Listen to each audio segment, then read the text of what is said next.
China Markets es un programa donde analizaremos las relaciones bilaterales, tanto a nivel de comercio exterior como inversiones entre China y España.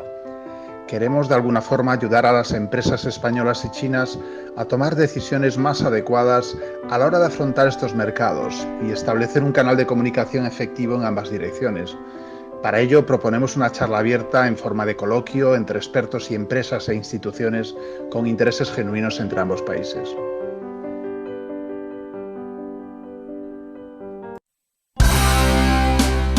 Activa Radio RG.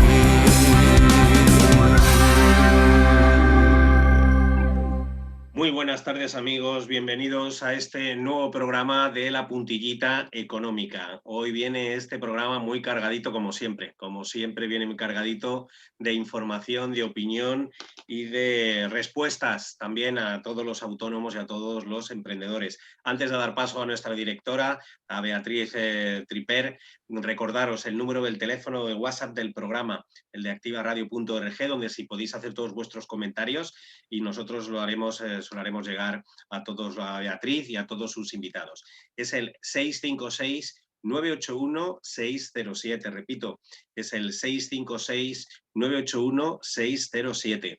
Lo estamos retransmitiendo también en directo a través de la página de Facebook de La Puntillita Económica y también de activaradio.org.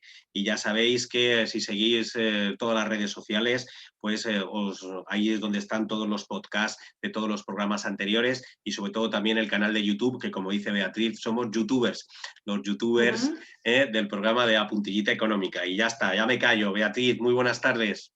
Todo tuyo ya. No pasa nada, Miguel Ángel, no pasa nada. Qué mejor presentación que la que tengo todos los martes aquí en Activa Radio, en La Puntillita, en nuestra Puntillita Económica. Pues muchísimas gracias, Miguel Ángel. Buenas tardes, buenos días y buenas noches a todos los que nos escucháis también desde otras latitudes, que lo sabemos, que os tenemos fichados, que nos escucháis tanto desde Europa como desde Latinoamérica. Y bienvenidos a todos. Gracias también a quienes nos acompañéis ahora en directo por cualquiera de los canales por los que estamos emitiendo y por supuesto a los que nos van a todos aquellos protagonistas que nos van a acompañar en este programa de hoy martes 16 de abril, que en este caso serán Eduardo Abad, secretario general de UPTA. Va a estar también con nosotros Enrique Jiménez Soler, que es analista político y fundador de ICU University, Juan Fernando Robles, que ya está ahí en cámara, que ya le vemos. Hola, Juan Fernando, buenas tardes. Hola, ¿qué tal? Hola, buenas tardes. Nos acompaña también Carlos Martínez, que es fundador y CEO de Enjoyers, que es un emprendedor que decidió convertir las emociones en arte. Luego nos contará Carlos un poquito más adelante. Pero antes voy a presentar un poco, voy a contar de qué es lo que vamos a hablar inevitablemente hoy martes 16 de abril, después de ese tsunami desatado en la política por la fallida moción de censura en Murcia y que ha acabado con la convocatoria de elecciones en la Comunidad de Madrid el próximo 4 de mayo y el transfugismo de Pablo Iglesias de la Moncloa, que ayer me hacía muchísima gracia la presidenta de la Comunidad de Madrid, que decía que España le tiene que agradecer que haya conseguido que Pablo Iglesias salga de la Moncloa. Pero también vamos a hablar hoy martes sobre de esos 11.000 millones de euros de discordias aprobados en el Consejo de Ministros del pasado viernes y sobre los que hay más de una laguna, especialmente para algunos sectores que por el momento se quedan fuera. Sectores como pueden ser las academias, como pueden ser los talleres, las peluquerías, las floristerías, en fin, muchos sectores de la economía real que se han visto muy afectados por la pandemia y que se quedan por el momento fuera de esas ayudas. Si nos da tiempo, pues también tocaremos esa propuesta de 13 tramos de cotización para autónomos sobre las que trabaja el equipo del ministro de Seguridad Social, José Luis Escrivá.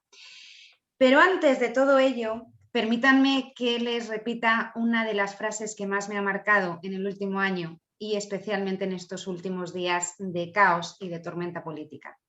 La escribió don Miguel de Unamuno en 1923 y dice: me duele España.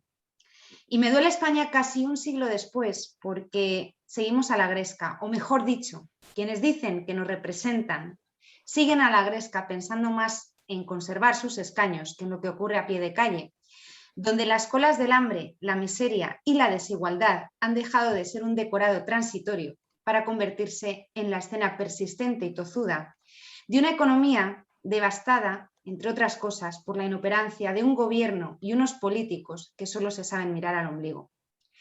Un gobierno y unos políticos que recurren al marketing y a las medias verdades al decir, por ejemplo, que somos el país europeo que más volumen de ayudas sobre PIB ha destinado a la economía real.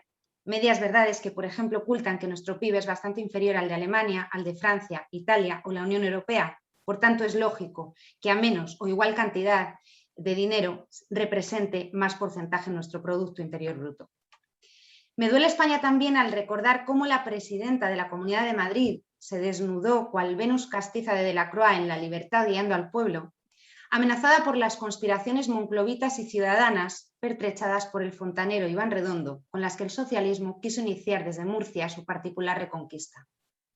Y me duele España al ver cómo un vicepresidente tránsfuga abandona su cargo en medio de la mayor crisis económica, y ya van dos, porque el ministro Illa también lo hizo, la mayor crisis económica que ha vivido este país desde la Guerra Civil.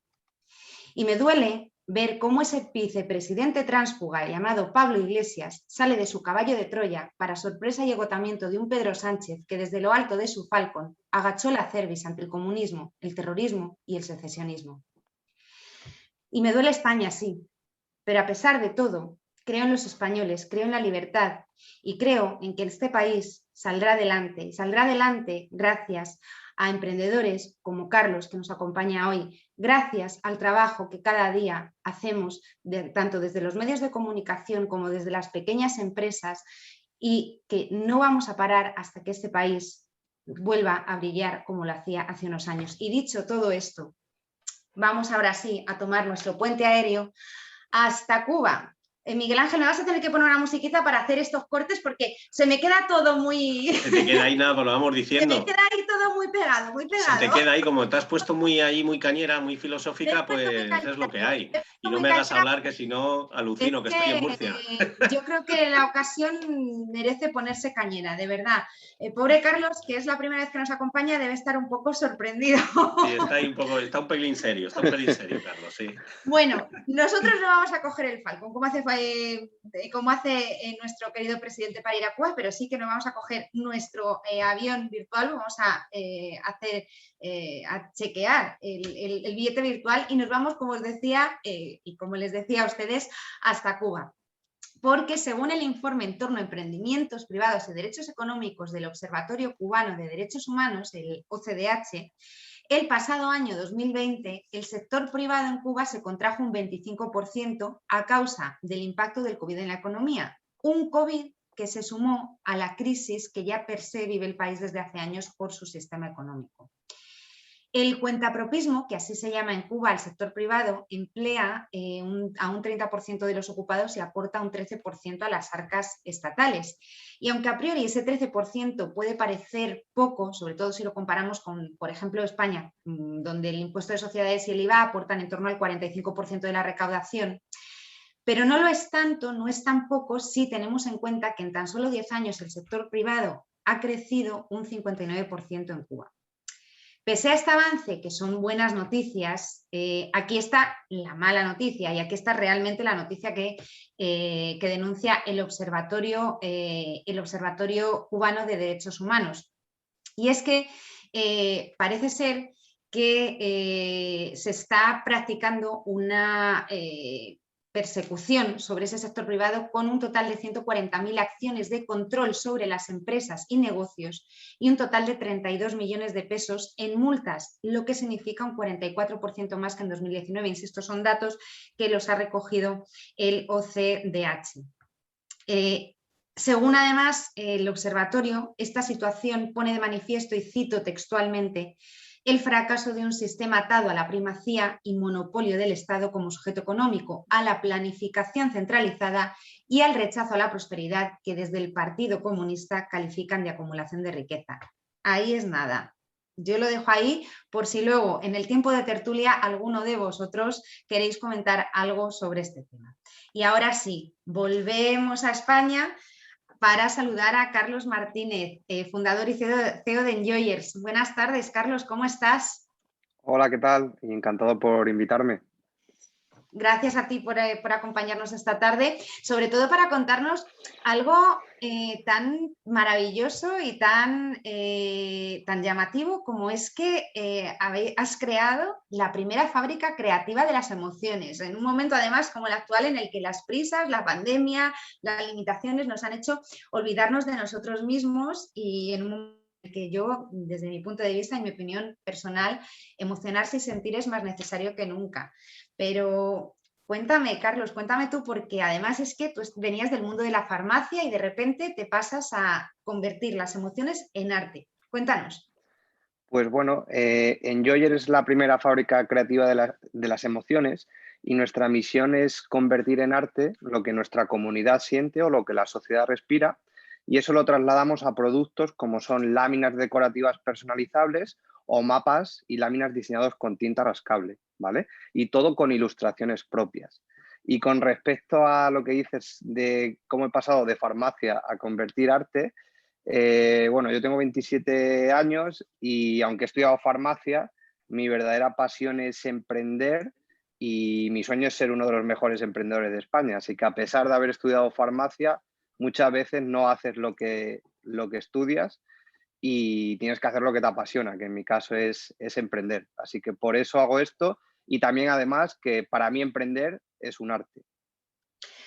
Qué bonito lo que dices, eso de que hay que hacer lo que a uno le apasiona, independientemente de lo que haya estudiado. Muchas veces nos ponemos ese disfraz, nos encorsetamos en algo por herencia y al cabo del tiempo descubres que hay otra cosa, hay algo que te apasiona más y que es para lo que realmente has nacido y donde tenemos que crecer y evolucionar, como ha sido tu caso.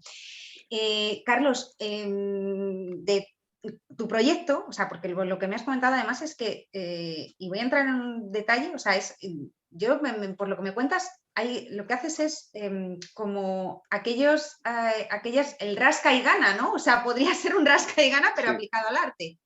eso es. Bueno, o sea, nosotros cuando empezamos vendiendo los mapas y láminas diseñados con tinta rascable, y tú vas rascando al estilo rasca y gana, pues los lugares que vas visitando. Y al rascar, pues se te descubre una ilustración. Entonces puedes ver visualmente aquello que has vivido o aquellos sitios que has viajado y todo aquello que te falta por vivir, ¿no? Y motivarte a vivirlo. Sí que es verdad que debido a la pandemia, pues no, ¿qué voy a decir que ha pasado con los viajes, ¿no? Entonces también había que reinventarse un poco y en noviembre del año pasado decidimos sacar estas láminas decorativas personalizables, donde tú eliges una de nuestras ilustraciones, que las hacemos nosotros, las hace nuestra ilustradora a mano y las colorea en acuarela y luego las digitaliza, y puedes elegir esa ilustración, que hay de diferentes temáticas y diferentes emociones, ¿no? Cogemos una emoción y la trasladamos a ilustraciones y luego tú puedes personalizarla, ¿vale? Puedes personalizar el texto, puedes poner la frase que quieras, el título que quieras, una fecha. Y desde noviembre del año pasado pues también tenemos este producto que la verdad estamos muy contentos. Y ese paso lo habéis dado, no sé si gracias a esa ronda de inversión, valor de 100.000 euros que cerrasteis en plena pandemia, ¿cómo ha sido ese paso y qué proyectos tenéis además a partir de cerrar esa ronda de inversión, de esa inyección de 100.000 euros ahora mismo tan importante? Pues justo cerramos la ronda cuando estalló todo. De hecho, yo me habían cogido en Google for Startup en Madrid. Me vine a vivir a Madrid para poder, bueno, meterme en el ecosistema emprendedor y demás, porque yo vivo en un pueblecito de 900 habitantes. En Ahora vivo en Extremadura, me Madrid. han contado. Sí, en Cuacos de Yuste, y donde murió Carlos V, donde está el monasterio. Y eso, entonces me vine a Madrid para estar un poco más cerca del ecosistema y conocer gente y demás. Y estalló todo, o sea, estalló todo, tuve que volverme a Extremadura y esta ronda, esta inyección de capital, pues nos ha permitido tener un cierto margen, ¿no? Y poder reinventarnos, adaptarnos a las circunstancias y gracias a esto y al equipazo que tenemos en Enjoyer, pues estamos poniendo las bases del proyectazo que vamos y que estoy seguro que acabaremos creando. ¿Cuántos sois en Enjoyers? Ahora mismo somos 5. 5 personas. Sí.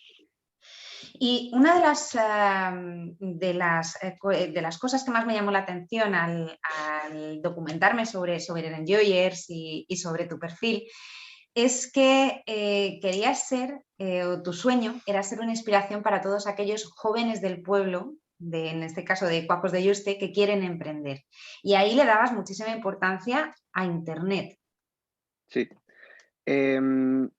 Yo, como he dicho antes, mi sueño es ser uno de los mejores emprendedores de España, y con respecto a inspirar a otros jóvenes, yo siempre digo que Internet ha democratizado el emprendimiento.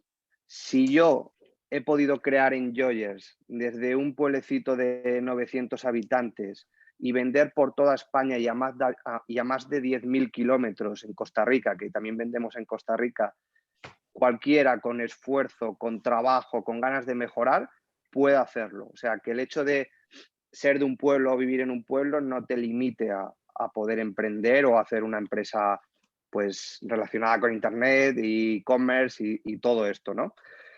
Y con respecto a ser inspiración para los jóvenes, tengo una anécdota muy buena con Esther Molina que me gustaría contaros, que hablando de esto, ¿no? De ser inspiración para los jóvenes de pueblo, ella me dijo, no por querer ser inspiración para los jóvenes o decir que quieres ser inspiración para los jóvenes, lo vas a ser. Lo que va a hacer que lo sea van a ser tus actos. Tiene toda la razón. Esther la conozco además, es otra emprendedora, gran compañera y emprendedora del sector de la comunicación, y tiene toda la razón, estoy de acuerdo con ella, y perdóname que te he interrumpido. No, no te preocupes. No, yo también, o sea, yo cuando me lo dijo, pues dije, ole, porque tienes toda la razón, ¿no? El decirlo no vale de nada, sino van a ser mis actos, lo que yo haga, y los jóvenes de pueblo o los jóvenes determinarán si les inspiro o no, ¿no?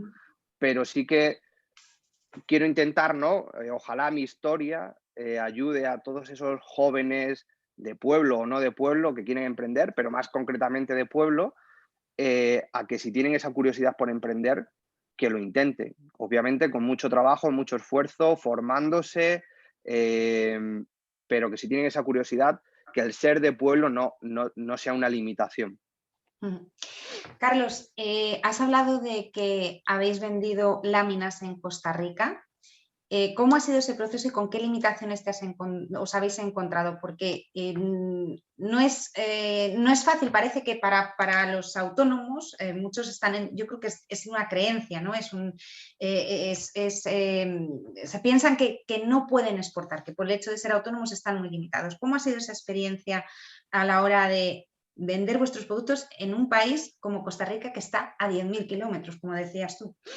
Pues nosotros hemos creado, junto con una marca, nos hemos asociado, no a nivel legal, sino asociarse con una marca muy parecida como la nuestra, pero que está allí en Costa Rica, y juntos hemos creado el mapa rascable de Costa Rica, hemos creado una lámina de 100 lugares que visitar en Costa Rica, y nosotros nos encargamos de la producción, del diseño. Bueno, el diseño no es un poco entre los dos, pero la producción se hace toda en España y nosotros se lo enviamos y ellos ya se encargan allí de comercializarlo. Y es un co-branding, o sea, va con la marca con ambas marcas. O sea, digamos, es una especie de joint venture entre dos empresas, una española y otra costarricense, ¿no? Eso es. Yo, además, una de las cosas que veo al imaginarme tu producto, me imagino que este es un producto además muy didáctico, ¿no? Que los niños les atraerá, y eso despertará el interés por la cultura, por la pasión por viajar, por descubrir. ¿Quiénes son vuestros principales clientes? Y si efectivamente, o sea, tenéis previsto a lo mejor también hacer algo, potenciar esa línea más orientada a los niños, a los más pequeños. Pues nuestro cliente, básicamente, no porque lo diga yo, sino porque lo dicen las estadísticas de todos estos años, mayoritariamente son chicas, o sea, el 85% son chicas, y la edad es entre 25 y 40 años, más o menos, ¿vale? A nivel de los niños, pues sí que es verdad, nunca hemos creado un producto específico para los niños, pero hay padres que lo han comprado para que su hijo vaya rascando y vaya aprendiendo pues, las provincias, o vaya aprendiendo monumentos o bueno, dónde está tal país. Pero sí que es verdad que nunca hemos hecho un producto como tal para niños, y nos lo ha dicho mucha gente, pero por ahora no hemos hecho nada para los niños. Carlos, ya para terminar, y este programa vamos a hablar de esos 11.000 millones de euros en ayudas directas. Como emprendedor, ¿qué es lo que necesitan los emprendedores aquí en España? Necesitan muchas ¿Qué es lo que cosas. necesitáis? Yo siempre intento decir que hay que depender lo menos posible, que tu empresa no puede depender del Estado, ¿no? Es decir, hay mucha gente que no emprendo hasta que no me den una ayuda o no me den, y nunca emprenden, ¿no? Porque dicen, no, es que necesito, pues, no sé, una ayuda. Entonces, si tu pasión es esta, hay que intentarlo. Lo otro es un extra, o sea, no cuentes con ello. Pero sí que yo destacaría que los primeros años emprendiendo son dificilísimos. O sea, nadie te conoce, nadie confía en ti, no sabes, no tienes ni idea de nada, y los primeros 2, 3, 4 años son muy difíciles y es donde más hay que ayudar, en esos primeros años, porque a nivel, pues, de ayuda económica. Y luego, ¿qué mejor inversión que invertir unos miles de euros en un emprendedor que a lo mejor te crea un Facebook, un Google, un Amazon? Si no invertimos en esas ideas, ¿no? O en esos locos, en esos emprendedores que están intentando, que tienen una idea, lo más seguro que salga mal, ¿no? Que cierre, que tenga que cerrar. Pero si cerrar le supone la ruina económica o le supone no tener una segunda oportunidad o que se le vea como un fracasado, limitamos mucho que se pueda crear estas grandes empresas. Y al final, si tú inviertes una pequeña cantidad en un emprendedor con una idea y ese emprendedor te crea un Facebook, te crea un Google, un Amazon o una gran empresa, con los puestos de trabajo que se van a generar, está más que amortizado. Entonces, yo creo que donde se necesita ayuda a todos los niveles, ¿no? Pero para mí, porque lo he vivido en mis carnes, lo más difícil son los primeros años. Y creo que es donde más hay que ayudar. Pues Carlos, me quedo con ese concepto, con ese invertir en ideas para que puedan desarrollarse, que puedan convertirse en sueños y en emociones realizadas. Muchísimas gracias, Carlos, por acompañarnos esta tarde. Enhorabuena por ese proyectazo que a mí me ha entusiasmado, porque además es algo tan sencillo, pero que no se le había ocurrido a nadie. Esto me suena a algo que se inventó allá en un garaje, pero vamos, enhorabuena, insisto, por ese proyecto y muchísimas gracias por acompañarnos esta tarde en esta puntillita económica. Muchas gracias y nada, un placer. Igualmente, Carlos. Chao, Y Carlos. bueno, chao. Ahora sí que vamos a coger nuestra espumadera, en la que hoy nos acompañan Enrique Jiménez Soler, analista político y fundador de ICU University. Buenas tardes, Enrique. Muy buenas tardes, Beatriz. Encantado de estar. ¿Cómo estás? ¿Qué tal aquí. todo? ¿Qué tal todo? Pues bien. La verdad es que ahí vamos, ¿no? Con permiso del gobierno y todas estas cosas, pero bueno, ahí vamos. Del gobierno vamos a hablar ahora. y mucho. Y mucho que hace falta. Que hay tela que cortar. Don Juan Fernando Robles, que está a su lado, en una pantalla a su lado, economista y, como te dije la semana pasada, puntillista, que ya eres puntillista, además. Buenas tardes. ¿Qué tal? Buenas tardes, doña Beatriz. ¿Qué tal? ¿Cómo está usted? Pues aquí andamos. Encantada de compartir este espacio virtual con vosotros y con toda nuestra audiencia, como decía al principio. Bueno, nos faltaría Eduardo Abad, que me imagino que estará a punto de entrar. En cualquier caso, vamos arrancando. No sé si habéis tenido ocasión de estudiaros ese plan de ayudas directas de entre 3.000 y 200.000 euros, como estoy hoy yo, con la adicción, que se aprobó por el gobierno el pasado viernes. Un plan que se supone que son ayudas no reembolsables, que tiene que servir para cancelar deudas con proveedores, pagar salarios retrasados, etcétera, pero que a mí personalmente me surge una duda. Por ejemplo, que los criterios para la concesión de las ayudas queden en manos de las comunidades autónomas me parece un tanto arriesgado y un tanto caótico. O sea, volvemos a ese problema de que cada comunidad autónoma dirá y actuará sobre unos parámetros, establecerá sus criterios y esto puede acabar como la casa de los líos. Y que creo que puede ser limitará la eficiencia y supondrá un retraso aún mayor para que esas ayudas lleguen a quien tienen que llegar, y además en el mes de mayo, que largo me lo fías, o sea, no van a ser ayudas que lleguen mañana. No sé qué opináis vosotros, que me estoy enrollando yo a hablar y aquí los protagonistas sois vosotros. ¿Quién de los dos quiere empezar? ¿Enrique? ¿Juan Fernando? Venga, pues a ver, el gobierno está claro que renuncia a tomar su responsabilidad de gobernar, entre otras cosas porque el gobierno está en manos de algunos partidos políticos que son nacionalistas o independentistas y que les gusta mucho esto de administrar dinero en sus comunidades autónomas. Con lo cual, lógicamente, el gobierno lo que hace es que, bueno, diseña un marco que de momento le está costando, además, diseñarlo porque le está costando la lista de actividades que tienen que recibir esas ayudas, ¿no? Y luego, bueno, pues va a repartir dinero pues allá donde más le puedan apoyar luego a la hora de seguir gobernando, ¿no? Con lo cual, digamos que no se pone el foco realmente donde hay que ponerlo, que es en las empresas, sino que el gobierno siempre pone el foco en sí mismo. Y claro, de ahí se deriva el problema de que luego quien tiene que recibir esas ayudas, pues lógicamente, si no lo haces de una manera ágil, si el gobierno podría haber hecho perfectamente el reparto él, sin necesidad de acudir a ningún otro organismo, ni a alguna comunidad autónoma, ni nada. Pero eso no contenta a los señores independentistas, no contenta a los nacionalistas, y a lo mejor tampoco contenta algún varoncillo suyo por ahí que tenga, ¿no? Con lo cual, como quiere contentar a toda esa gente, pues lo que no va a contentar es a los empresarios, ¿no? Y luego el marco de ayudas, un marco de ayudas, claro, que va de 3.000 a 200.000 euros, está pensado, lógicamente, para micropymes y pequeñas empresas, ¿no?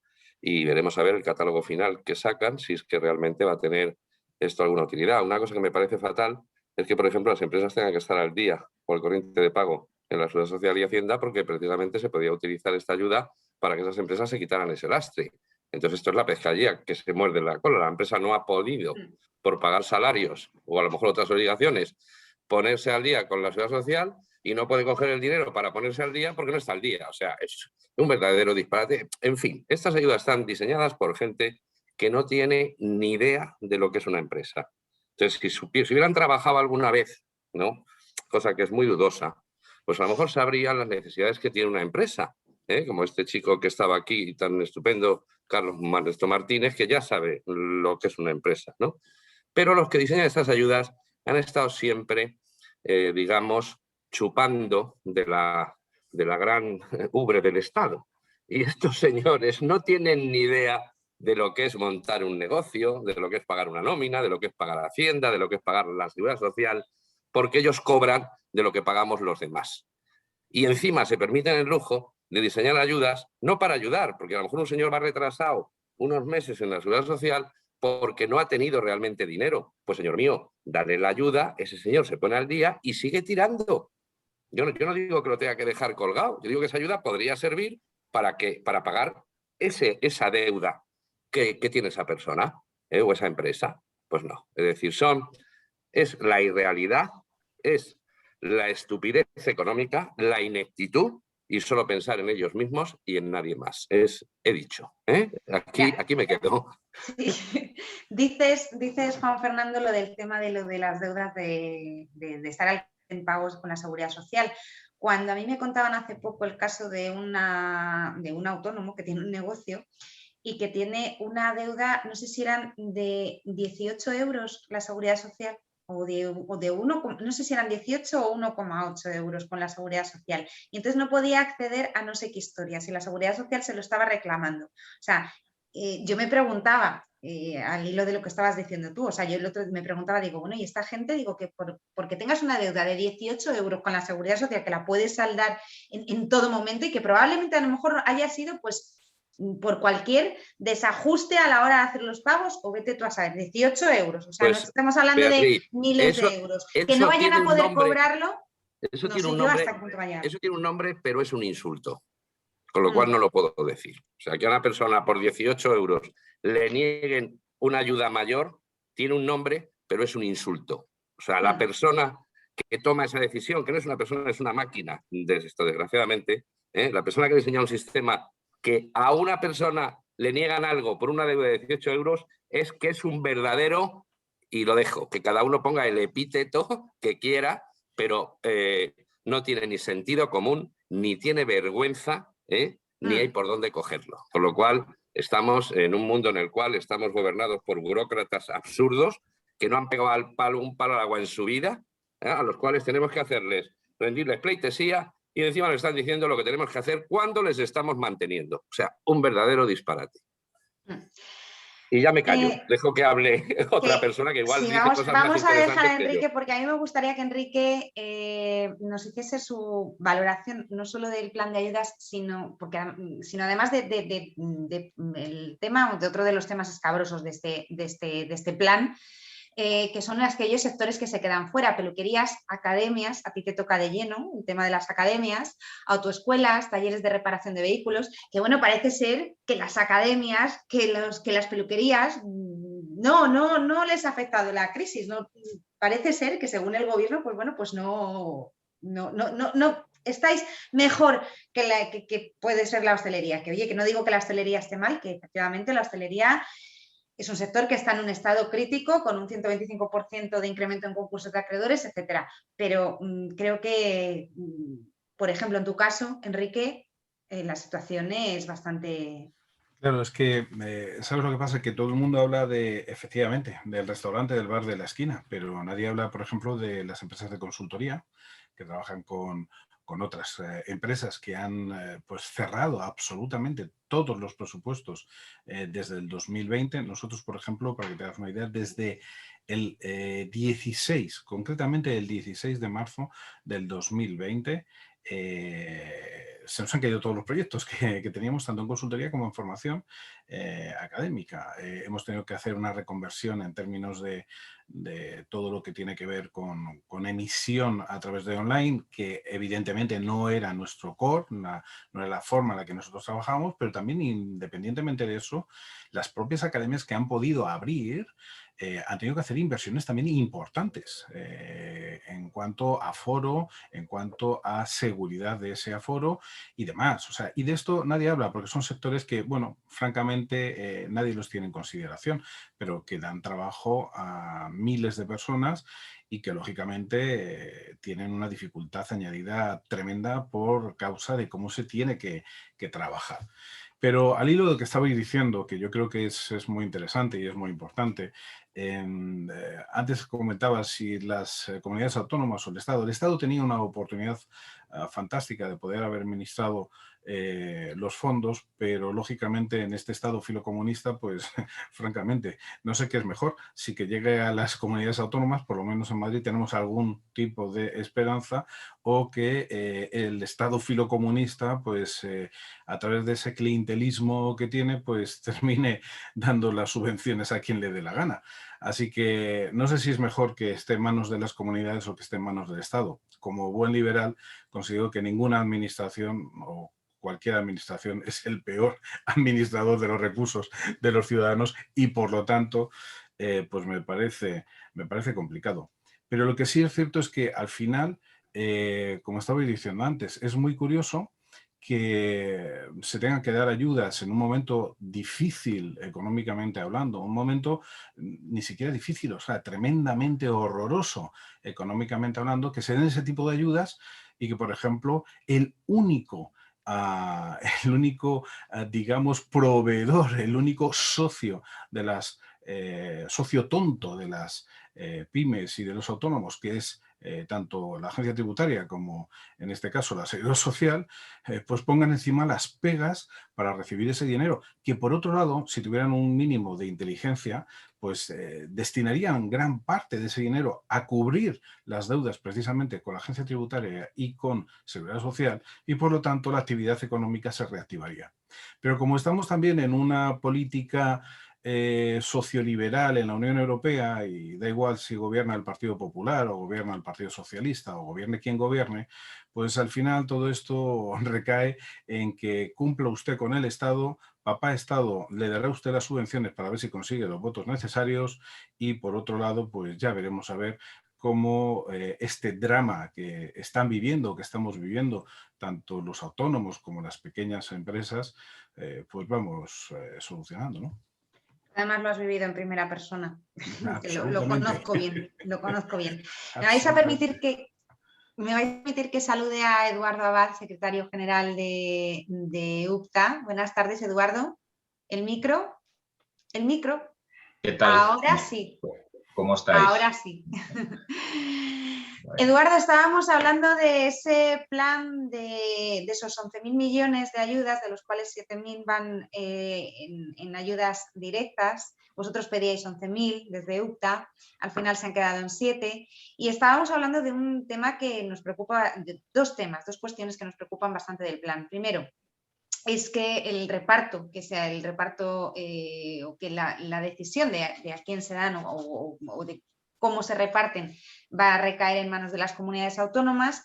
Y en segundo lugar, pues ese requisito de que quienes quieran acceder a esas ayudas tengan que estar al corriente de pagos con Seguridad Social y Hacienda, que como bien apuntaban tanto Juan Fernando como Enrique, y yo en este caso estoy de acuerdo que precisamente si esas ayudas a mí me permiten cancelar la deuda con la Seguridad Social, ¿no sería más conveniente que se eliminase ese requisito? Y si tú tienes deudas, te dijesen, muy bien, de los 3.000, 4.000, 5.000 euros que le corresponden de ayuda, que tiene una deuda de 1.000 euros, automáticamente yo de esos 3.000 le retengo 1.000 para cancelar la deuda con Hacienda y Seguridad Social, y a partir de ahí que pueda usted pagar a sus proveedores y a sus empleados. ¿Cómo valoras tú el plan? El plan evidentemente es un plan importante, una cantidad de dinero muy importante. Estamos hablando de 7.000 millones de euros de ayudas directas que tienen que ir destinadas a, bueno, pues desde luego al pago fundamental que tienen autónomos y pequeñas empresas en el día a día de su quehacer, es decir, tanto al pago de alquileres como proveedores, como mantenimiento, etcétera, etcétera, etcétera, que son el objetivo precisamente de este plan, ¿no? No nos olvidemos que lo que veníamos pidiendo era que inyectaran liquidez desde el punto de vista de la administración pública para que autónomos y empresas pudieran hacer frente a pagos que en estos momentos prácticamente son imposibles de soportar dada la situación de crisis por la que se atraviesa. La segunda de las preguntas, ¿es suficiente? Evidentemente nada es suficiente y menos para la situación en la que estamos pasando. Nosotros decíamos que al menos el 10% de los fondos de los 140.000 millones de euros que se van a gestionar por parte del Estado para el plan de recuperación económica que aportará la Unión Europea, decíamos que al menos el 10% debiera de ser destinado a solucionar los problemas de autónomos y pequeñas empresas a través de ayudas directas. No confundamos ayudas directas también con ayudas directas a fondo perdido, porque habrá personas, habrá autónomos, personas físicas que sí necesiten ayudas directas a fondo perdido, habrá pequeñas empresas que necesiten una inyección de liquidez a fondo perdido, evidentemente, pero el fin de la ayuda, no nos olvidemos que también es ayudar a autónomos y a empresas a permanecer en el mercado, no simplemente es recibo la ayuda, liquido la parte correspondiente que tenga de deuda con quien sea, me da igual que sea administración pública o que sean proveedores privados, y cierro la empresa. Para eso hay otro mecanismo, que es el mecanismo que se está poniendo en marcha también, la modificación de la ley concursal, que precisamente viene para modificar uno de los principales problemas que tenemos todos los autónomos y pequeñas empresas, que es que cuando no somos capaces de responder con nuestro patrimonio o con el patrimonio de la sociedad, podamos hacer una liquidación a través del concurso de acreedores que no cause ningún tipo de dolo o de daño a nuestro patrimonio, puesto que nosotros no hemos hecho de alguna forma queriendo la situación a la que nos vemos abocados. Es decir, no ha habido una mala praxis económica, no ha habido una mala gestión por parte del administrador de la empresa o por parte del autónomo, no ha habido ningún tipo de situación en la que ni el autónomo ni la empresa hayan tenido nada que ver relacionado con la situación final, y para eso está precisamente la modificación de la ley concursal. Las ayudas, por lo tanto, tienen que ser ayudas para poner en marcha modificaciones desde el punto de vista de una especie de termómetro para arrancar la nueva situación. La nueva situación que debe ser una situación de continuidad, como todo el mundo sabe. El decir que voy a recibir una ayuda para cerrar mi empresa debe de ir dirigido ¿a qué? Pues a la ley concursal, y debemos de dirigir a todos los autónomos y a las pequeñas empresas a que la ley concursal, que es un procedimiento que se está simplificando desde el punto de vista administrativo para que todos los autónomos y empresas puedan acogerse, ese es el camino. El camino de las ayudas es un camino de la continuidad. Por eso nosotros nos hemos empeñado tanto en decir una y otra vez que lo que se necesita es inyectar directamente a la economía, para que automáticamente se retroalimente. Es decir, si yo soy capaz de recibir unos fondos X determinados, desde 3.000 a 200.000 euros, como vienen tipificados, esos fondos lo que tienen que ir dirigidos es a repartirse por el resto de la cadena de valor de la economía. Es decir, paguemos a los proveedores, paguemos los que podemos decir que son gastos ineludibles de la actividad, hagamos uso precisamente de ese dinero para generar lo que nosotros decimos la espiral de la dinámica económica, que es poner en circulación todos esos cientos de millones de pesetas antiguas. Yo siempre hablo de pesetas, desgraciadamente aún no me caló el euro en mi cabeza, para poner en circulación esos 7.000 millones de euros que son tan necesarios para inyectarlos en la economía. Y con respecto a que los autónomos tienen que estar y las empresas tienen que estar al corriente de pago, hay un mecanismo también que viene introducido, que es el mecanismo de solicitud para poder hacer un pago aplazado de la deuda que tengamos contraído con las administraciones, no solamente con la Seguridad Social, sino con la Administración de Hacienda, que es el mecanismo que también debe de ponerse en marcha. La paradoja de esto, ¿cuál es? Que Hacienda no te concede un aplazamiento si no tienes solvencia. Ese es el problema. Sobre eso es sobre uno de los asuntos fundamentales que nosotros estamos actuando. Es decir, si tenemos una deuda con Hacienda que supera un límite, que es el que debe de ser o debe de optimizarse, que tenemos que poner algún tipo de garantía adicional, nosotros lo que estamos tratando de hacer es que no existan ese tipo de garantías adicionales, puesto que ningún autónomo en una situación, ninguna empresa en una situación de fragilidad económica ofrece garantías adicionales para algo muy sencillo, pues porque no las tiene. Y mucho menos cuando estamos hablando de una persona física. Es decir, una persona física que todavía tiene más difícil el poder poner encima de la mesa garantías adicionales. Hombre, no le podemos estar poniendo una espada de Damocles a un pobre autónomo que tiene un negocio, no sé, de comercio en cualquier población de nuestro país, para recibir 3.000 o 4.000 o 5.000 euros de ayuda. No le podemos estar poniendo una espada de Damocles poniendo pues, el avalamiento de una finca o de una propiedad que seguramente pues es hasta heredada, ¿no? O sea, no tiene sentido ninguno. Gestionemos las deudas con las administraciones, las deudas que sean evidentemente lógicas gestionarlas, y las deudas que tengan autónomos y empresas que ya vienen de muy atrás, que vienen atrasadas, que vienen en una situación que sabemos perfectamente todos que ya es una situación desesperada, vayámonos al segundo capítulo, que es lo sencillo.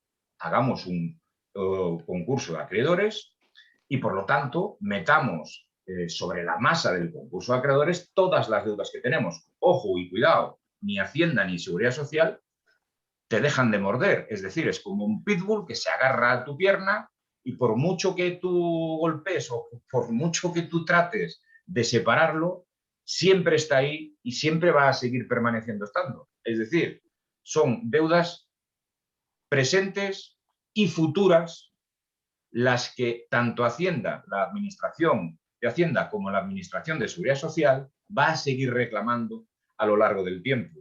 No es solamente un problema de la ayuda, es un problema del futuro de cada uno de las personas, esas deudas que persiguen. Enrique no hace más que asentir a todo lo que estás diciendo. Una sola cuestión más, nada más. Fijaros que hace 2 años hicimos un cortafuegos con Seguridad Social. ¿Un cortafuegos para qué? Cuando lo pusimos en marcha y cuando lo propusimos al gobierno, hicimos un cortafuegos con el tema de las deudas con Seguridad Social. Nosotros le planteamos a la propia Seguridad Social, al ministro Escrivá, que en el momento que un autónomo, persona física, tuviera más de 3 mensualidades con deudas a la Seguridad Social, es decir, con 3 mensualidades sin liquidar al RETA, automáticamente se diera de baja en Seguridad Social para que la deuda no siguiera acumulándose. Pero se pierden muchos intereses, Eduardo. No, pero el tema ¿cuál es? El tema el Estado pierde muchos intereses. El tema es de lo que se trata es de proteger a esa persona, a ese trabajador autónomo, precisamente para que no haya una acumulación desmesurada de deudas.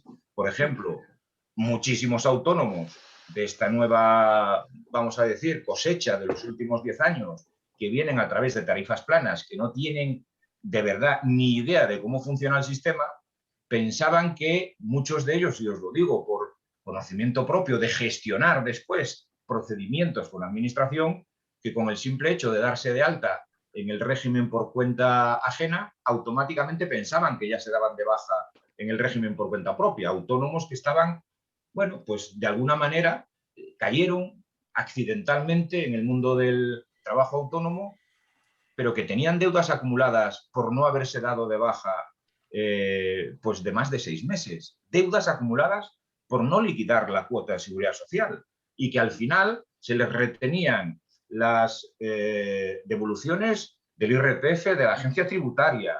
Tenían problemas a la hora de poder incluso solicitar no solamente una subvención, sino solicitar el empadronamiento en determinados municipios porque eran deudores de la administración. Es decir, los cortafuegos que hemos puesto encima de la mesa son precisamente para no hacer un acumulado. Cosa distinta es Hacienda, que con Hacienda hemos topado y Hacienda ya no se brinda tanto a, bueno, pues a tratar de negociar y renegociar deudas con los deudores. Sí, con los grandes deudores, parece ser que siga habiendo y hay españoles de primera y de segunda. Los grandes deudores pueden renegociar una y otra vez las deudas que tienen. Los pequeños autónomos y las pequeñas empresas debemos de ser españoles de segunda y no somos capaces de llegar a acuerdos para renegociar deudas que tenemos con la agencia tributaria. Y de repente te llegan embargos Beatriz, directamente. Me haces entrar en caliente, o sea, me haces ya salir como el león. De eso se trata. Oye, que expongamos las cosas, vamos a ver, en este país existe la libertad de expresión, en este país se hacen cosas mal, y nuestros políticos hacen cosas bien y hacen cosas mal y muy mal, y últimamente las están haciendo también muy mal y sin pensar y sin consultar a quienes tienen que consultar, que somos la gente que estamos trabajando, la gente que estamos saliendo o que está sacando este país adelante. Y como decía al principio, y perdonadme y perdónenme que me perdone la audiencia si yo también me caliento y me vengo arriba, pero es verdad, o sea, no se puede pensar solo en los sillones, en el escaño, en mantener el escaño y en un sueldo vitalicio. Lo que hay que pensar es en cómo sacar este país adelante, que entonces ganaremos todos, ganarán ellos y ganaremos nosotros.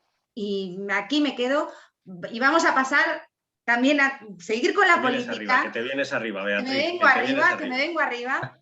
Vamos a seguir con la política, que también está muy calentita, con todos estos, ese tsunami que bueno, pues que se origina en Murcia, en tu tierra, Miguel Ángel, allí. Y desde la ahí, tierra en la que vivo, que soy madrileño, un madrileño aquí en Murcia, viviendo la tensión murciana. Un madrileño en Murcia. Ese tsunami, como decía, se genera una ola que va creciendo, llega a la Comunidad de Madrid, la presidenta Díaz Ayuso, como decía yo en la presentación, cual Venus castiza de la Croix saliendo, guiando, en la libertad guiando al pueblo, convoca elecciones el próximo 4 de mayo. Parece que todo se calma. Ayer de repente llega el tránsfuga de la Moncloa, Pablo Iglesias, y dice que deja la vicepresidencia en medio de una pandemia y que se viene a pelear por la presidencia de la Comunidad de Madrid. ¿Qué opináis vosotros de todo esto? Porque además se está hablando mucho del por qué y del para qué en el plano de la política, pero esto también tiene unas consecuencias económicas bastante importantes. Por ejemplo, los presupuestos de la Comunidad de Madrid, vete tú a saber cuándo se aprueban, si es que se aprueban. Bueno, y ahí hay ayudas importantes también para autónomos. Y los de Murcia. Contra de 600 millones de euros. Y los presupuestos de Murcia. Los presupuestos de Murcia tampoco. El coste de la convocatoria de elecciones son 20 millones de euros. Yo no sé qué pensáis. Juan Fernando, te cedo a ti la palabra. ¿Qué pienso? Pues a ver, ¿qué voy a pensar? ¿Qué opinas? ¿Cómo va a derivar todo esto? ¿Cómo nos va a afectar a la economía de los madrileños, de los españoles en general? Ojalá yo supiera cómo va a derivar esto, porque entonces sería divino y no lo sé. Lo que sí sé es que hay falsos debates en la sociedad. Ahora mismo cualquier persona razonable y normal, esta soflama, por ejemplo, que se despachó el señor Iglesias ayer, que saliendo por ahí, que si el fascismo, no sé qué, criminales. Bueno, este señor se le va, como se dice vulgarmente, se le va la cabeza para todas partes. Es decir, en España no hay fascismo, pues una cosa de los años 30, ¿verdad?, que quedó ahí. Este señor no sabe ya qué decir ni qué hacer para ocultar que es un verdadero inútil, es un inepto, total, no ha hecho nada en el ministerio ese que le han dado, ni de vicepresidente, ha hecho absolutamente nada, más que pintar la mona. Esta mañana Sánchez le ha reconocido su papel con las residencias. Sánchez, yo creo que lo que le ha tirado es un dardo, ¿verdad? Envenenado. Diciendo, no has hecho nada, machote, en año y pico, y te vas adiós, ¿no? Y la ha dejado irse. Yo creo que todo esto que está sucediendo en España es un disparate, porque no conecta, yo creo, en mi modesta opinión, con las preocupaciones de las personas. Es decir, las personas no estamos preocupados por el fascismo, no estamos preocupados por las tonterías de la derecha criminal ni de la izquierda comunista. Los españoles tenemos una necesidad de vivir y de trabajar cada día y de no estar pendiente de todos estos estúpidos que nos están dirigiendo, ¿no? Que se están todo el día pegando entre ellos con unos debates de bajísima estofa, o sea, una cosa tremendamente mediocre, ¿verdad? Sin hablar realmente de problemas importantes y todo el día nada más que tirándose los trastos a la cabeza y quítate tú para ponerme yo. Y esto es lamentable absolutamente, que un país como España, que tiene gente estupenda, tenga una clase política tan lamentable, que además encima en momentos ahora mismo trágicos y dramáticos se dedica al quítate tú para ponerme yo, es un verdadero disparate. Y ya lo de Ciudadanos, hacerse la harakiri haciendo estupideces de la forma que lo han hecho, esto ya es de aurora boreal. O sea, es como decir, pero bueno, estas personas que iban a regenerar España, que venían a la nueva política a hacer tal, y se dedican a hacer tonterías, a poner mociones de censura, a servir de muleta al gobierno, a intentar quitar y poner allá. O sea, de verdad, un disparate. O sea, que España está viviendo un disparate, los ciudadanos estamos cada día más lejos de la política, desgraciadamente de casi toda la política, cuidado. Es decir, porque esto no solamente es una cuestión del gobierno o de la oposición, es que estamos ya, y yo digo porque se habla con mucha gente y lo ve uno y lo palpa, es que estamos ya hartos de estos estúpidos que han cogido la administración pública, que dicen que son políticos, que no hacen más que hablar de estupideces, que no conectan con las necesidades de la gente, y esa es la realidad que tenemos en este país. Así que, ¿qué pienso que va a pasar? Pues yo que sé lo que va a pasar, que seguirán haciendo estupideces, mande el que mande y esté el que esté. Y tirándose los trastos a la cabeza y hablando de fascismo y de tonterías del siglo pasado. Eso es lo que creo que va a pasar. Pero y desde el punto de vista, desde el plano económico, Juan Fernando, porque esto yo creo pues que ya desastre, es la puntilla, y sobre todo incluso de cara a la imagen exterior que está dando España, que yo no sé qué es lo que estarán pensando desde fuera, si es que ya nos hacen caso. Beatriz, si dirigen el país estúpidos, los estúpidos hacen estupideces. Entonces, si tenemos un gobierno de estúpidos, pues ¿qué van a hacer? Estupideces. No están haciendo, desde el primer momento de la epidemia, no abordan los problemas reales de la economía. Hacen los ERTEs porque se lo chiva alguien al oído, pero no dan ayudas directas, que lo dan ahora cuando ya llevamos un año desde el confinamiento. Ahora se les ocurre y las van a dar en mayo, cuando ya las empresas están agotadas, en lugar de haberlas salvado oportunamente y haber mantenido ese gas y no haber provocado una caída del 11% como tuvimos el año pasado. Con lo cual significa que son malintencionados e ineptos, no piensan más que en ellos y en su burocracia. Y entonces, económicamente un desastre, porque está dirigiendo este país gente que ni tiene la preparación necesaria para poderlo hacer, ni realmente se preocupa por los ciudadanos. Se preocupan por sus asuntitos, por ser vicepresidente, o ser ministro, o ser no sé qué, o estar en el machito, pero no por el problema del autónomo, del empresario, del empleado, del camarero, de esa persona que tiene una discoteca y que tiene una serie de personas trabajando allí con él y que lo que hace, y de eso se empiezan a acordar ahora. O sea, ahora al de la discoteca ahora le van a dar una ayuda directa, ahora, que lleva cerrado 13 meses o 15 cuando se la vayan a dar. Este es el tipo de gente que nos está gobernando y por tanto pienso que no merecemos los españoles esto y económicamente, pues tú me preguntas, un desastre. Y esto no es una soflama, es la realidad de lo que estamos viviendo. Eduardo y luego Enrique, por este orden, ¿qué opináis del cisma político de este, no sé si, es que lo de tsunami está muy manido, pero vamos, un terremoto, huracán, una filomena de la política que está ocurriendo y que, como dice Juan Fernando, yo estoy de acuerdo con él en que al final va a ser un desastre para la economía, que es lo que realmente tiene que mover el país. A mí me gustaría empezar esta respuesta con una respuesta que solía dar Cantinflas, ¿no? Que o actuamos como caballeros o actuamos como lo que somos. Yo prefiero actuar como caballero.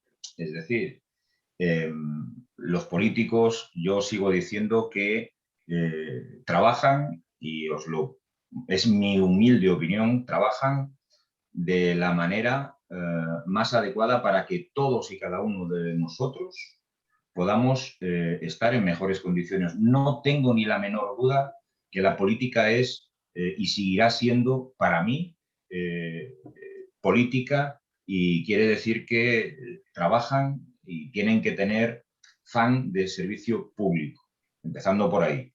Segundo, se pueden equivocar, evidentemente, como todos nos equivocamos a la hora de tomar decisiones. No seré yo quien diga lo contrario y no seré yo quien ponga en duda el acierto o el fracaso de las decisiones que se toman. En todo caso, yo siempre soy de los que digo que se toman de forma bien intencionada. El tsunami político que se ha montado es un tsunami político que obedece a estrategia política pura y dura, pero que no es una estrategia política nueva en nuestro país. No nos olvidemos que aquí, desde el Tamayazo, que algunos recordamos perfectamente, se han venido sucediendo tsunamis políticos de distinta orden y de distinto partido. Ni los que están ahora son ni los más listos del colegio, ni son los más tontos. Son los que los ciudadanos han elegido para que estén ahí. Yo he elegido a unos políticos para que me representen con independencia de la situación que se puedan preceder, ¿no? Y yo sigo confiando en la política para resolver las cosas. Además lo decía Pepe Mújica, ¿no? Que sobre la mala política tiene que reinar la política, y a una mala política tiene que seguir estando la política por encima. Y yo soy de los que confía plenamente en ello. Dicho lo cual, que el tsunami político es como un vaso comunicante. Es decir, lo que empezó en Murcia por un fallo de cálculo de Ciudadanos y un fallo de cálculo del Partido Socialista, se contagió a Madrid para un fallo de cálculo garrafal de la presidenta de la Comunidad de Madrid. Ojo que no sabemos lo que va a pasar en Madrid dentro de un par de meses. No tenemos ni idea. Yo he leído ahora mismo un par de encuestas que dicen que el Partido Socialista tiene como 7 diputados más que el Partido Popular, y que muy cerquita del Partido Popular, a 2 diputados, se le acerca Vox. Yo, según el último electopanel que tengo, el Partido Popular y Vox las elecciones con 72 escaños, 59 del Partido Popular. Y Unidas Podemos sacaría 38 y el PSOE, Unidas Podemos 11 y el PSOE 38.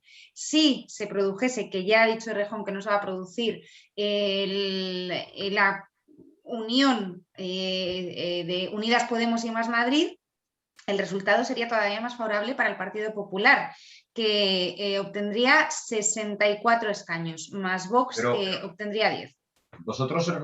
¿Alguno de vosotros recuerda las encuestas en la segunda elección que hizo y que propició Pedro Sánchez? Las encuestas que daban que iban a subir en el número de votos, que iban a subir en el número de diputados. Sí. Y lo que hubo fue una caída del Partido Socialista, una subida de Ciudadanos, hubo una subida por primera vez, entró Vox en el Congreso de los Diputados y en el Senado. Por lo tanto, la situación económica que vivimos actualmente está directamente relacionada, o mejor dicho, el voto va a estar directamente relacionado con la situación económica que vivimos, sin ninguna duda. Ahora mismo hay una situación dentro del Partido Popular que se está viviendo, a ver quién es el que lidera el cambio dentro del Partido Popular.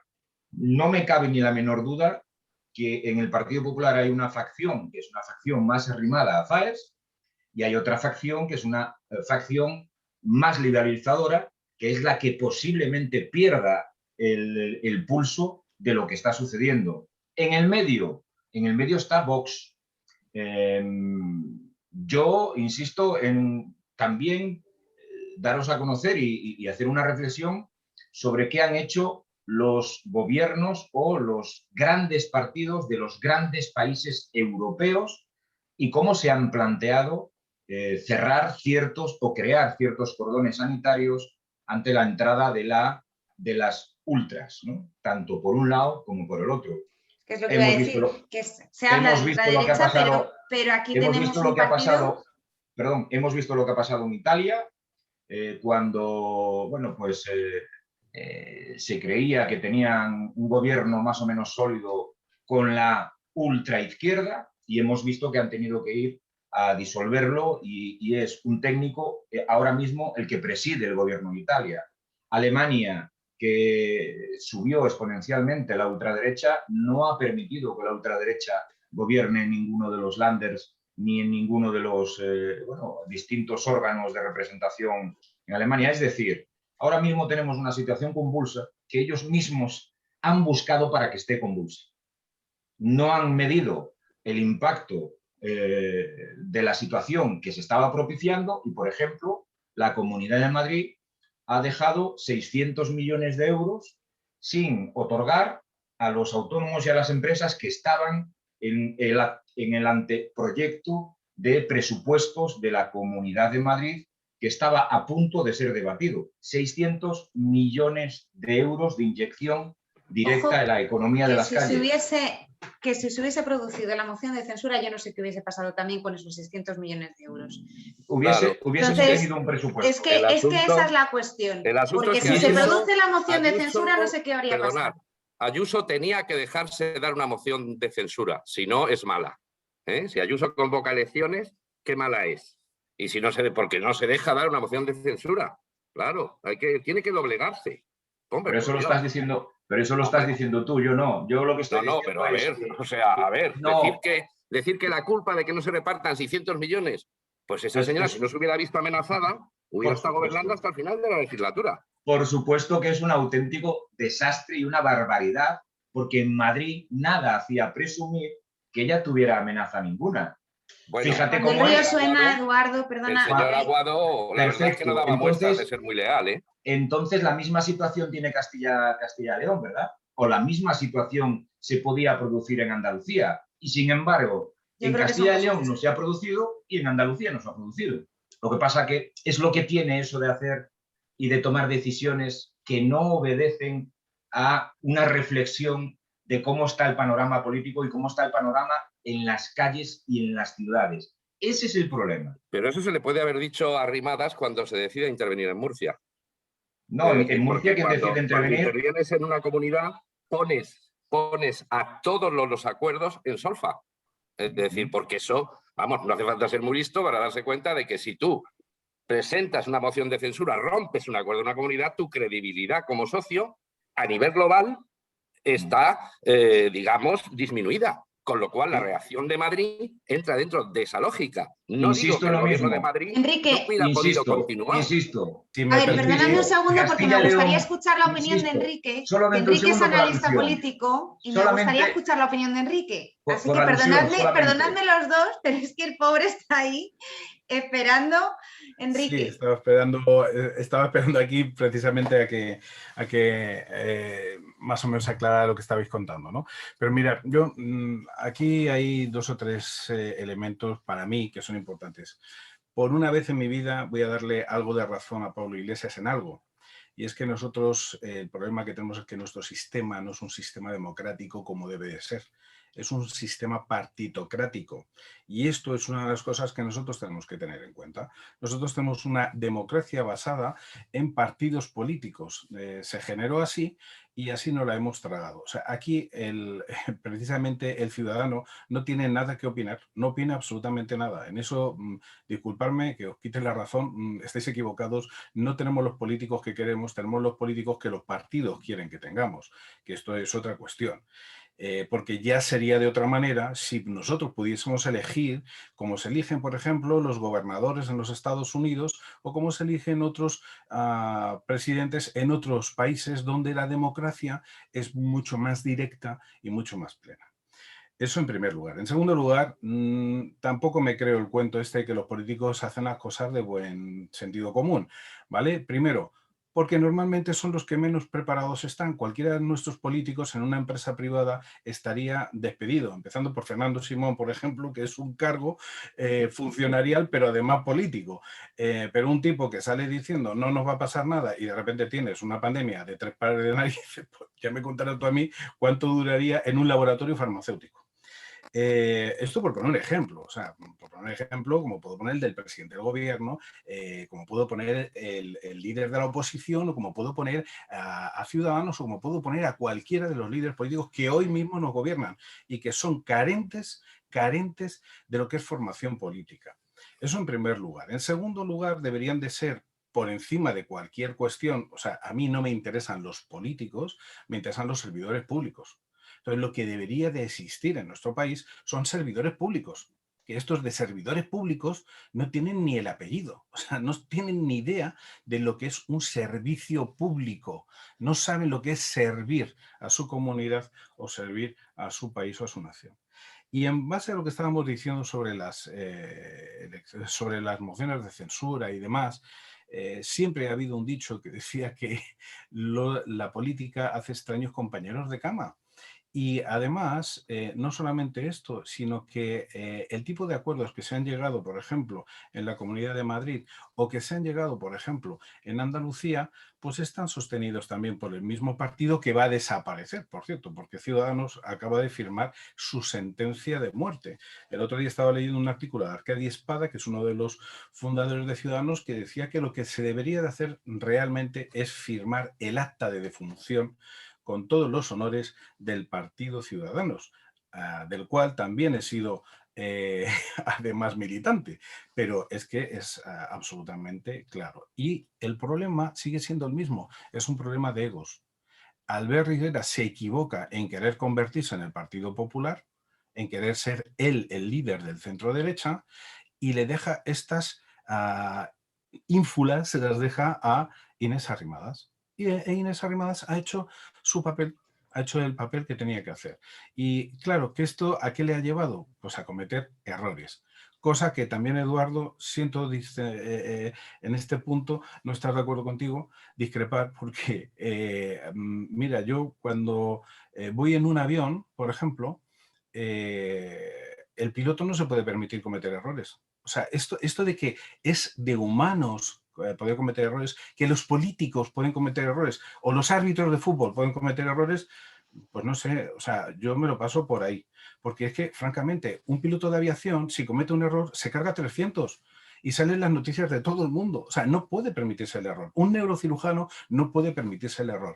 Esa es la diferencia, que no en la clase política no existe la exigencia y la excelencia para comportarse como un verdadero servidor público. Y cuando cometes un error, automáticamente, que es lo que tenía que haber hecho Arrimadas, y, como ha hecho Toni Cantó en ese sentido, automáticamente pedir tu dimisión y quitarte de en medio y dar paso a un programa o dar paso a unas personas que estén más preparadas para llevar a cabo las funciones que se te han encomendado. Entonces, este es el problema. El problema es que ellos ganan las elecciones, no sienten que se les encomienda a hacer un servicio público, sino que se convierten en ganadores. Entonces, como yo ahora estoy viendo una serie que me encanta, se llama Cobra Kai, que tiene que ver con la historia de Karate Kid, y el dojo de Cobra Kai dice, primero pega más fuerte y sin piedad. Esto es la política hoy.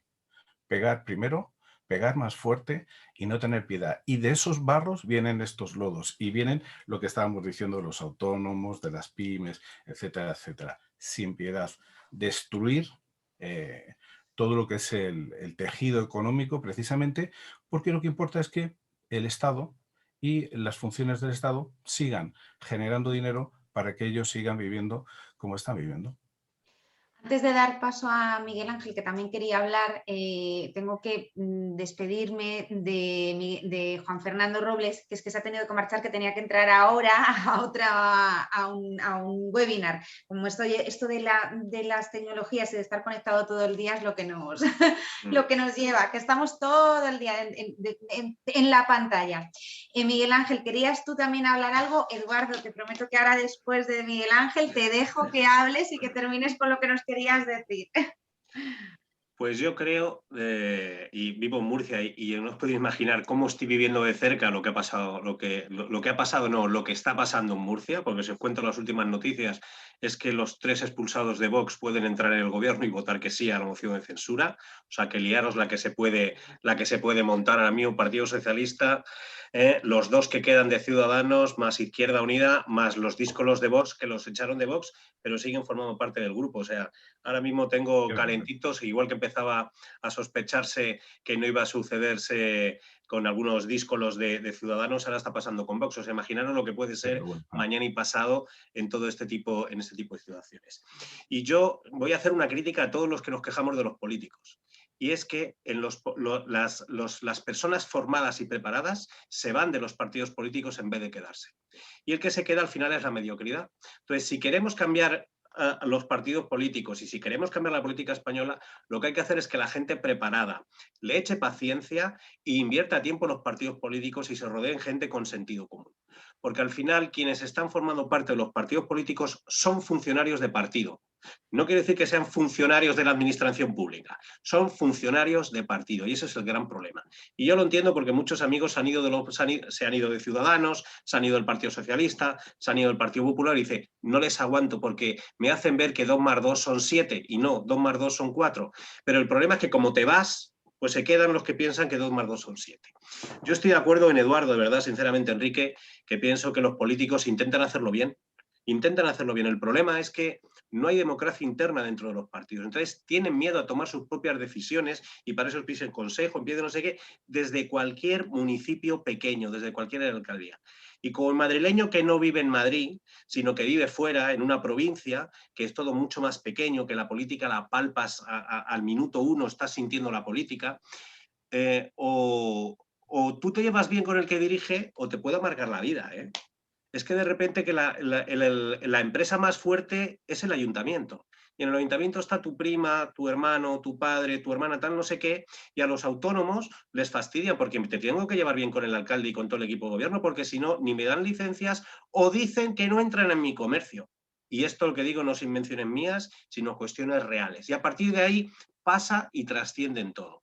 Por lo tanto, desde aquí yo animo al que esté cabreado con la situación política que milite en un partido político para intentar cambiar las cosas. Porque no todos los políticos son malos. Miguel Ángel. No todos los políticos son malos.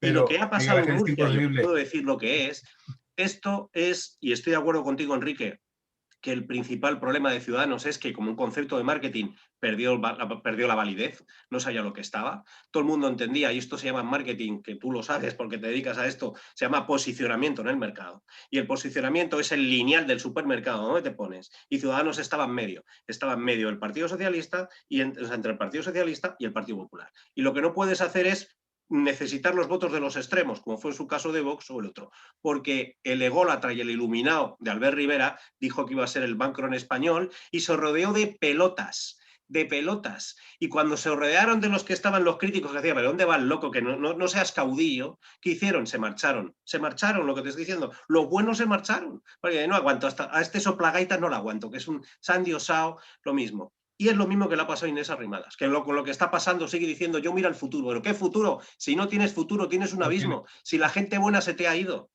Y además se han metido mucha gente por medio a reventar el partido por dentro. Y te has rodeado de gente torpe e inútil.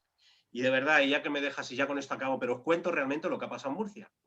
Y los cuento realmente lo que ha pasado en Murcia. Aquí en Murcia hay un choque brutal con la población cuando Ciudadanos deja mantener al Partido Popular en el gobierno, con unos casos de corrupción brutales, cuando los anteriores equipos de Ciudadanos lo que hacen, obligan a dimitir al presidente de la comunidad autónoma y lo hacen cambiar para estar. Es decir, la gente lo que esperaba era un cambio. Y cuando viene el cambio, las elecciones la gana el Partido Socialista, que no nos olvidemos, la gana el Partido Socialista, que con los votos de Ciudadanos hubieran podido cambiar. Pero como al iluminado del Rivera le da por decir que él es el socio preferente porque va a hacer el sorpaso al PP, no sé qué, y lo que pasa es que de 50 y tantos diputados se quedan en los que están. Pero ¿sabéis lo que pasó en la repetición de esas generales? Que aquí perdió dos diputados, los dos diputados nacionales que tenía Ciudadanos, y que gana es Vox. Vox arrasa en las elecciones en la comunidad autónoma de Murcia, en la región de Murcia. Gana Vox porque no quieren al Partido Popular ni en pintura.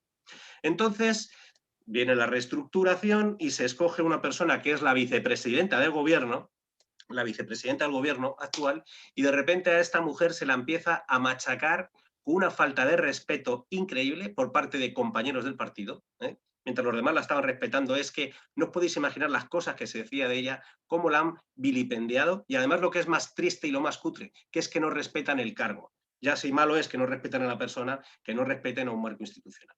Entonces llegan Inés Arrimadas a la hora de montar su junta directiva y las lleva a las dos, a la que iba de presidenta, a la Ana Martínez, y a Isabel Franco, y las mete en su junta. Y como esto es un partido dictatorial, Ciudadanos es un partido dictatorial, la caudillista, la caudillo y todos sus ministros alrededor de ella, que es la que determina quién manda en cada región. Con lo cual no hay libertad interna. Y les viene impuesta esta mujer, Ana Martínez Vidal, que venía del Partido Popular, rebotada también por cosas ahí un poquitín raras, y lo que hace es empezar a sesgar cuellos, a sesgar de todo, y a decir y a poner, que eso ha venido en la prensa de hoy, que ella quiere ser vicepresidenta. Porque cómo va a ser la coordinadora general del partido de Murcia y va a haber otra vicepresidenta. Claro, el presidente dice, pues haberme elegido a mí, que el cargo era mío, no tuyo, haberme puesto ahí. Y ahí es donde viene todo. Esta mujer de repente dice que ella va a ser presidenta y otorga, y va allí, te doy el ayuntamiento de Murcia, pero a mí me haces presidenta, y viene a todo a meter a su gente, que no tiró de nadie de partido, sino que se buscó de sus vínculos personales y de sus vínculos profesionales, son los que les hizo consejeros, los hizo directores generales y no sé qué. Y cuando llega la hora de la verdad, pues ¿qué es lo que ha pasado? Que reventaba, que estamos hablando de 6 diputados, 4 no van a votar la moción de censura.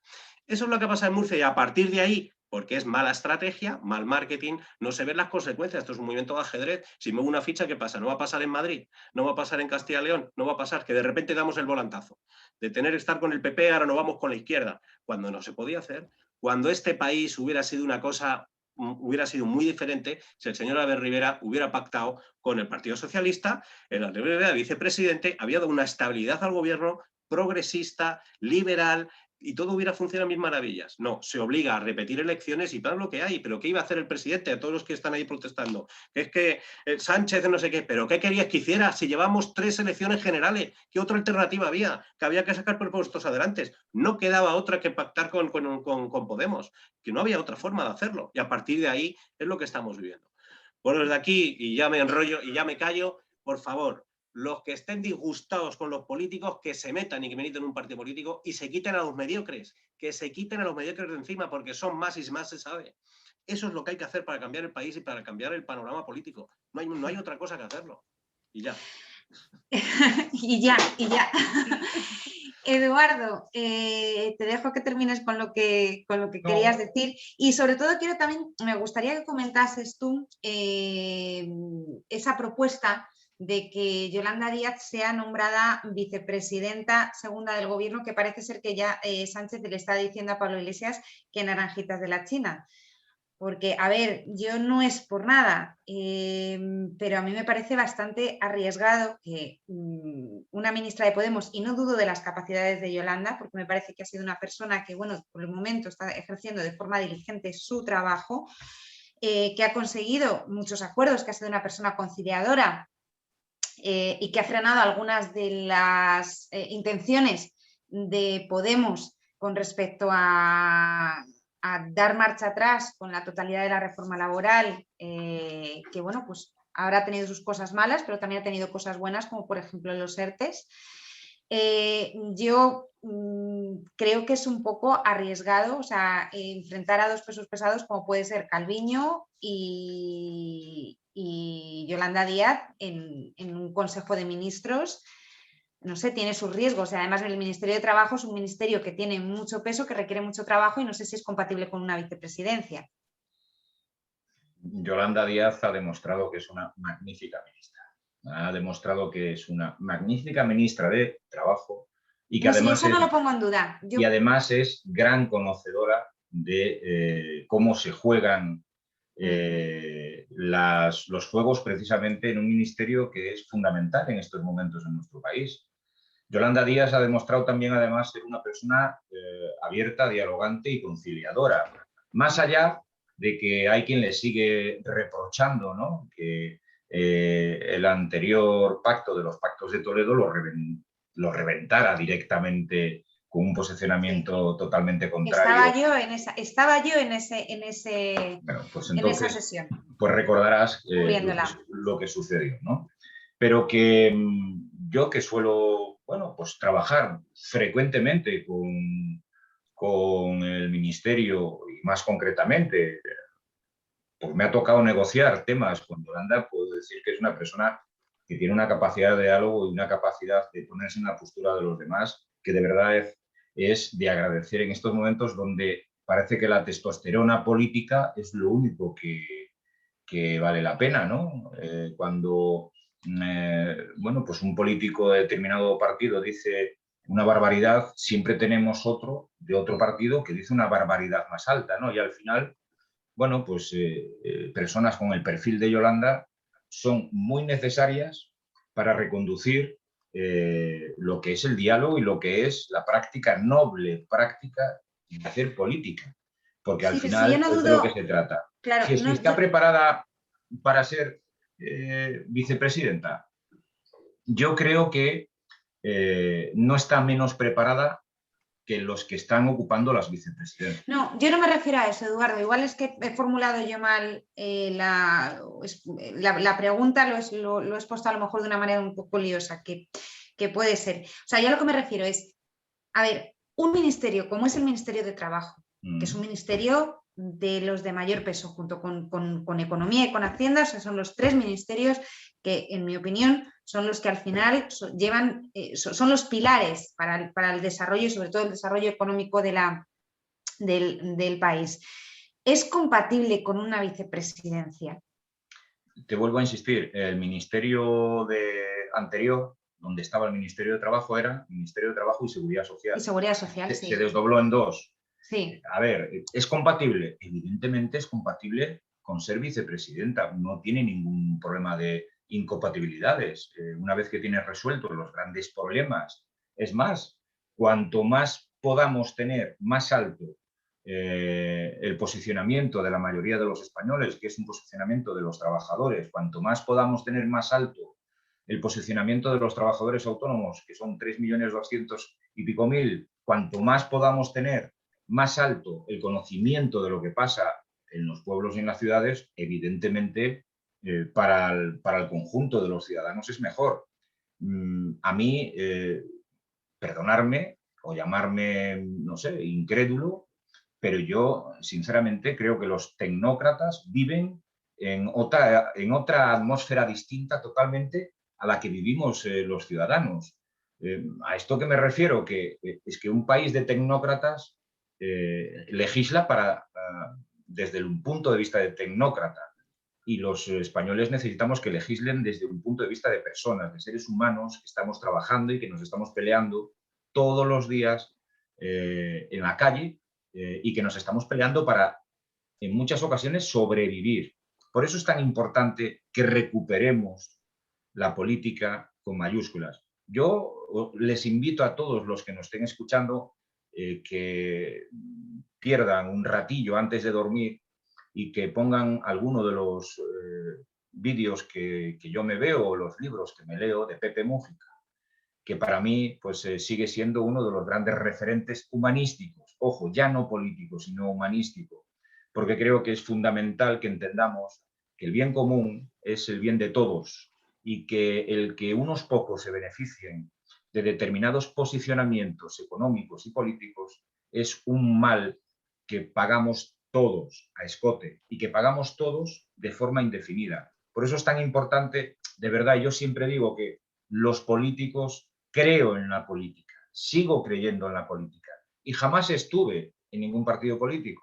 Es decir, yo nunca figuré en una lista de ningún ayuntamiento ni en una lista de una elección de un cargo político, jamás, pero siempre he estado pegado de alguna manera a la política local cuando me tocó pues iniciar mi vida, vamos a llamar pública, en mi pueblo, y en una política un poquito más autonómica cuando seguí bueno, pues, creciendo en las responsabilidades. Hoy me toca pelearme en el ámbito estatal y sigo pensando lo mismo que pensaba hace 20 no sé cuántos años cuando empecé con esta aventura, ¿no?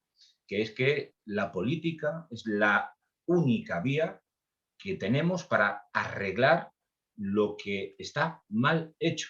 Porque el anarquismo y el hacer cada uno lo que nos venga en gana nos lleva a resultados que evidentemente son lo contrario de lo que seamos. Mira, por último, deciros, el problema de Ciudadanos es un problema que va más allá del hecho del propio Partido de Ciudadanos, que nace como una alternativa de centro en una esfera en la que en aquel momento había mucha gente deseando tener un partido de centro que renuncia a esos posicionamientos maximalistas tanto por la derecha como por la izquierda, en la que muchas personas se encontraban perfectamente cómodas en ese discurso tranquilo y sosegado, en el que éramos capaces de convivir todos, es decir, nadie podía decir nada de los posicionamientos de Ciudadanos porque eran posicionamientos que todos y cada uno de nosotros pensábamos.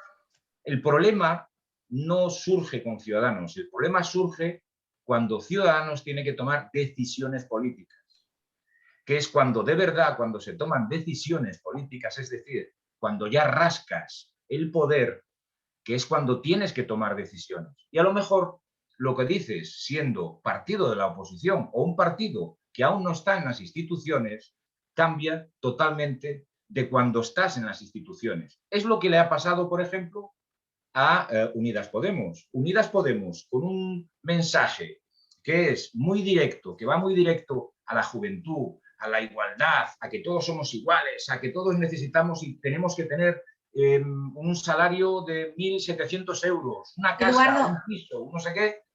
Cuando rascas poder y cuando rascas de verdad y tienes que legislar, te das cuenta de que es imposible, que tenemos que seguir avanzando todos a un mismo ritmo.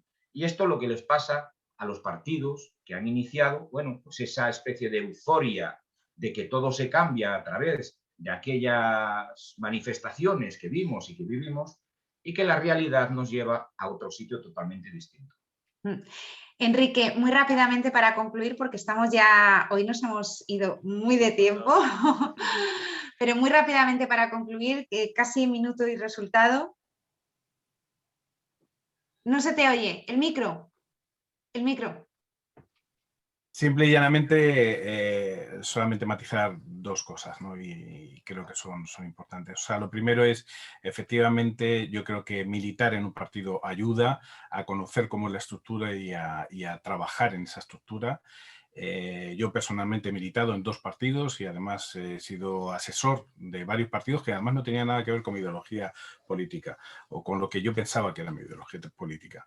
Pero no obstante, yo creo que el problema está en precisamente ahora mismo la clase política que tenemos. Efectivamente, esto tiene que resolver la política, pero con otros políticos, no con la clase que tenemos. El tocar poder o no tocar poder es una cuestión que efectivamente está ahí y que efectivamente cuando tú llegas al poder, sino que le pregunten al partido de... a Syriza en Grecia, cuando llega al poder y se da cuenta que, bueno, que esto no va a ser como ellos querían. O a Podemos, ¿no? Porque Podemos es muy bravucón, pero cuando tenga alguna responsabilidad de gobierno veremos hasta dónde puede llegar sus reformas y sus mensajes. Pero lo que sí es cierto es que necesitamos una reconversión de la política tal y como la entendemos hoy en día. Y necesitamos una democracia más directa. Necesitamos que el ciudadano sea más capaz de elegir, de saber, como en Suiza, en su ayuntamiento, en su comunidad, en su cantón, en su país, pueda pues, dar opinión abierta de qué es lo que realmente quiere para su comunidad, para su ayuntamiento, para su cantón, para su país. Y esto nos falta un poquito en España. Y nada más, o sea, simple y llanamente eso. Yo creo que si manejamos la política desde la perspectiva también de lo que es la mentalidad del ciudadano y la participación del ciudadano, que al fin y al cabo eso es política, nos irá a todos mejor y seguro que podremos hacer que la economía vaya mucho mejor, que los autónomos y pymes pues dejemos de sufrir y podamos hacer lo que realmente sabemos hacer, que es emprender, poner sueños e ilusiones pues al frente de la sociedad y hacer posible que además podamos dar trabajo a otros y podamos hacer crecer nuestro entorno y nuestro contexto. Yo creo que eso para mí resume todo. Pues me quedo con ese recuperar la política con mayúscula con otros políticos, con esa reconversión de la política para que podamos cumplir con los sueños e ilusiones que tenemos toda la sociedad, que tenemos los emprendedores, que tenemos los ciudadanos y para que obviamente podamos crecer. Y ya fuera de tiempo, daros las gracias a ti, Miguel Ángel, por supuesto, a Enrique, Eduardo, a Juan Fernando, a toda nuestra audiencia por estar ahí cada martes con nosotros, por acompañarnos cada martes y como les digo siempre, sean felices y sobre todo no dejen de sonreír. Muchísimas gracias y nos vemos la semana que viene aquí en La Puntillita Económica. Gracias. Activa Radio R.